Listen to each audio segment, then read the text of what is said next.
Technical View Pound Sterling 25 Agustus 2020 per jam 11:36 waktu Indonesia bagian Barat. High 1.3112 dan low 1.3056. Running price kini tertahan di 1.3104. Dan untuk Anda yang menyimak dengan apa yang saya jelaskan kemarin tentang potensial dari Elliott Wave, tentunya kita masih menantikan wave kelima, dan saya sempat mengatakan di video kemarin sore kurang lebih adalah outlooknya masih cukup menjanjikan untuk potensial wave kelima tersebut. Artinya bullish masih akan tetap ada meskipun sempat terganggu oleh pembicaraan dari Brexit yang cenderung kembali mentok ya.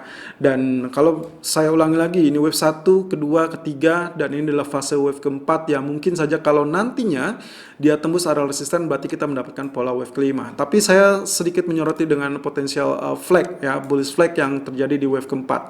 Ini adalah gambaran kasarnya. Arealnya tidak saya persis di areal tersebut, tapi kurang lebih kalau misalkan kita rapatkan, kita akan mendapatkan area seperti ini. Nah, ini kurang lebih 1, 2, 3, 4, 5. Ya, so seharusnya penurunan sudah selesai. Dan juga kalau misalkan kita lihat dari potensi kemarin yang saya sempat sampaikan bahwa saya menantikan akan adanya trigger dari candlestick pattern, di mana candlestick pattern yang cukup mumpuni ya. Kemarin kita mengharapkan ada doji. Ini sebetulnya mirip dengan apa yang terjadi dengan shooting star. Tapi shooting starnya kurang lebih karena dia dalam fase penurunan, berarti kita sebutnya dengan inverted hammer. Nah, inverted hammer ini sendiri nantinya akan memperkuat potensi atau pondasi untuk rebound. Sehingga untuk hari ini saya kecenderungannya mencari areal buy daripada areal sell, dikarenakan areal tersebut sudah mendapatkan areal support yang cukup baik. Nah, secara garis pun juga sudah mendekati, dan otomatis ini akan menjadi bullish yang sangat menjanjikan. Tapi hati-hati di area 1.3147 karena kemarin pun area kenaikan tertahan di area 1.3147. So triggernya sudah mulai rebound dan masih tertahan 1.3112. Tapi kalau misalkan dia sampai tembus 1.3147, well done, berarti kita akan mendapati pola bullish dan beberapa hari ke depan mungkin saja membuka kemungkinan untuk peluang wave kelima terjadi. Nah, di grafik keempatnya sendiri, areal penurunan kemarin betul-betul tertahan di areal support ya. Kurang lebih ini adalah areal neckline yang kita curigai sebagai double top, tapi ternyata triple top atau triple bottom, ini juga ternyata menahan. Nah, kemarin penurunan persis dengan apa yang kita prediksikan, tapi hanya berada di 1.3050 ya. Jadi meskipun dia sempat spike persis dengan euro, kemudian dia mengalami penurunan yang cukup signifikan dan arealnya cukup baik ya. Tapi untuk kali ini, kalaupun dia ada terjadi let's say correction ya, let's say correction seperti demikian, ini adalah zona yang paling enak untuk melakukan buy. Lebih idealnya kurang lebih akan berada di area ini sebetulnya. Tapi it's okay. Kalau misalkan seperti ini, saya lebih merekomendasikan untuk melakukan buy di kisaran 1.3068 ataupun 1.3082. Target pertama adalah 1.3130 dan target kedua adalah 1.3185. Stop loss saya gunakan kurang lebih di area 1.3000. Selalu gunakan stop loss dan risk management sesuai dengan equity dan strategi trading Anda. Irfan untuk Agrodana.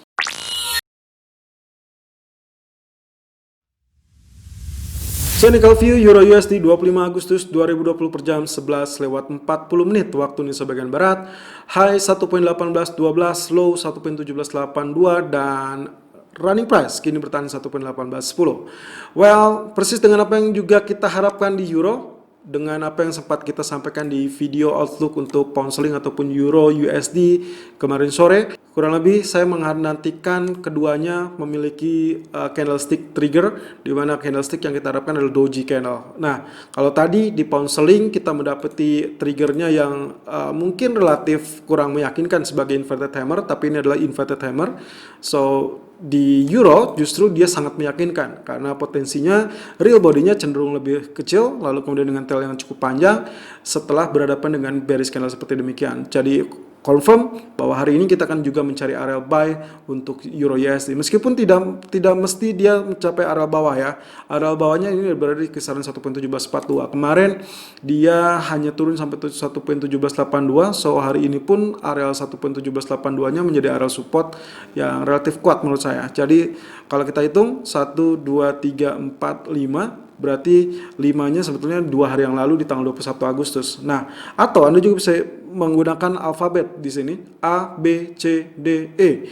Artinya untuk wave selanjutnya ini akan terjadi kenaikan. Nah, ini yang juga mengisyaratkan akan terjadinya Elliott wave masih berpeluang untuk terjadi. Di grafik keempat, kurang lebih saya memiliki areal juga ternyata Fibonacci Fan 61.8% cukup ampuh yang ternyata berhimpitan dengan zona biru dari areal historical price di 1.1779. Nah, untuk kali ini pun sama. Lalu kemudian kemarin juga persis dengan apa yang kita perkirakan, dia naik dulu. Meskipun dia sempat spike hingga 1847, tapi kemudian berhasil mengalami penurunan. Nah, otomatis zona zigzag yang kita lalui sebagai zona tangga atau anak tangga, persis dengan apa yang kita uraikan di video, dan itu sudah terwujud ya. Tinggal masalahnya adalah area support yang cukup kuat dari area Fibonacci Fan ini. Saya rasa sekarang yang kita cari adalah area pendobrak ataupun area breakout dari area resisten, di mana 1.1820 ataupun 1.1830 akan menjadi area resisten yang cukup kuat. Kenapa? Saya coba menarik garis area merah ini. Ya, saya gunakan seperti demikian, saya manfaatkan ini sebagai trend line penentu. Ternyata berhimpitan dengan zona biru sebagai area resisten historical price. Nah, artinya kalau misalkan dia tes dan ini berhasil ditembus, maka kita akan mendapatkan pola kenaikan secara berurutan. Tapi kalau misalkan pun dia rejection, saya berharap sebetulnya dia akan terjadi pullback terlebih dahulu di kisaran 1.1788. Tapi it's okay, kalaupun tidak ada, Anda bisa melakukan opsi pilihannya adalah buy on breakout di kisaran 1.1825 ataupun 1.1830. Tapi idealnya untuk hari ini saya merekomendasikan untuk melakukan buy on dip di kisaran 1.1788 sampai 1.1798, kurang lebih di area tersebut, dengan harapan dia akan break area resisten ini dengan target pertama adalah 1.1840, sedikit di bawah area high kemarin. Lalu kemudian target kedua adalah 1.1900. Stop loss saya gunakan kurang lebih di area 1.1728 untuk mengantisipasi kemungkinan gagalnya breakout area kenaikan. Selalu gunakan stop loss dan risk management sesuai dengan equity dan strategi trading Anda. Irfan untuk Agrodana.